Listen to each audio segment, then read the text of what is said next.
data collection. So before my presentation starts, I want to ask you guys a simple questions. Have you ever felt like your phone is reading your mind? Maybe one day you talk about the new pair of shoes, and 5 minutes later, a related advertisement about those exact shoes appears on your Instagram or some other social media. So this relates to the topic that I'm going to talk about today. So the truth is, we're being watched. Every single day we use online platforms like Facebook, Instagram, or some other shopping websites for like entertainment or communication. And most of us are unaware users. We don't realize that when we scroll our phone, the platforms will collect the extensive data. So every click you make, every word you search, and every video you watch is being recorded. Now let me introduce my topic.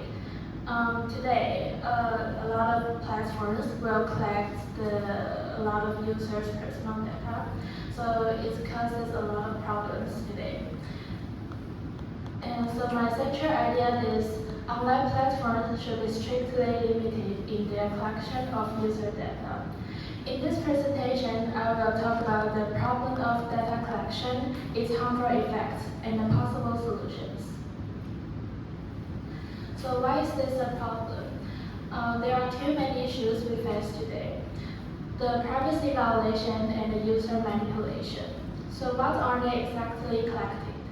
It's not just your name. They collect your browsing history, personal preferences, what you like or dislike, or also the location and other personal sensitive data.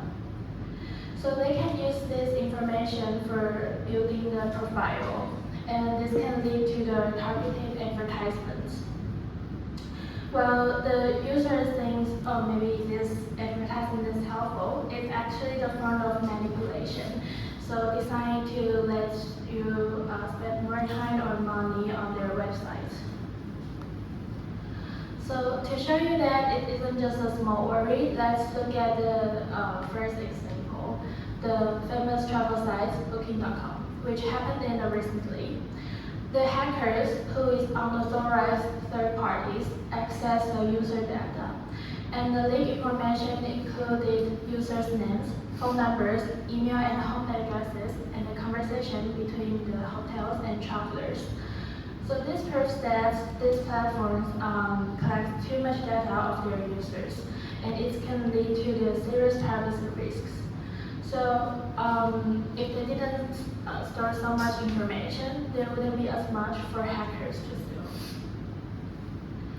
And let's look at the second example, which is the Instagram. And it happened earlier this year. So it exposed the personal information of about 17.5 million users. And this is found to be shared for free on the dark web.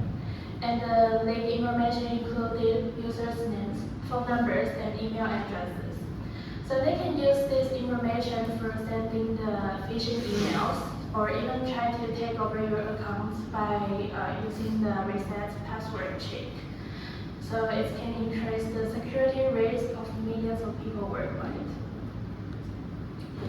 So why curious protections though? Well, you might ask, don't we have the privacy policies or permissions to protect us? Yes, but they are failing for several reasons. The first one is unclear and lengthy content. Most of the people may not read the full terms and conditions page because they are too long and also they're complicated. So most of the users just agree without fully understanding what they are saying yes to. And the second is lack of the transparency. The platforms are not honest about how they use our data. The process is hidden behind the complex computer code. And the second is it limits the user control. Once you click the accept button on the website, you have almost no control over where your data goes or who buys it. So to better protect our digital lives, we need solutions, and these are the solutions. The first one is to limit the data collection. We need to demand that companies should be allowed to collect only the information they strictly necessary for the app to work. And the second is no unauthorized sharing. There should be a total ban on sharing or selling our personal information, the user's personal information, to the third parties without clear and separate permissions. And the third one is be transparent. The companies or the platforms need to explain in the easy language, in plain language, to explain how our data will be used. And the last one is to protect the user data. Governments must require the platforms to use the strong security measures to prevent the kind of hacks we saw with Booking.com and Instagram. So to support these solutions, we can look at the dating example. The European Union's introduced the GDPR, which is called General Data Protection Regulation. So it limits how companies can collect and use their users' personal data. And it also requires a clear user consent and gives users more control over their data.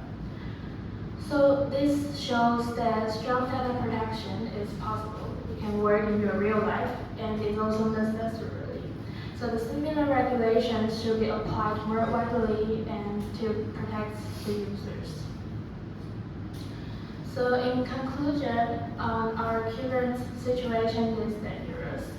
Our privacy is at risk and users lack control of it. So the solution is we need to limit the data collection and protect the user rights. We need to demand that online platforms should be strictly limited in collecting user data. And these are the supporting materials that I use: the Booking.com and Instagram news websites, and also the GDPR regulations. Okay, this is my presentation. Thank you for your listening.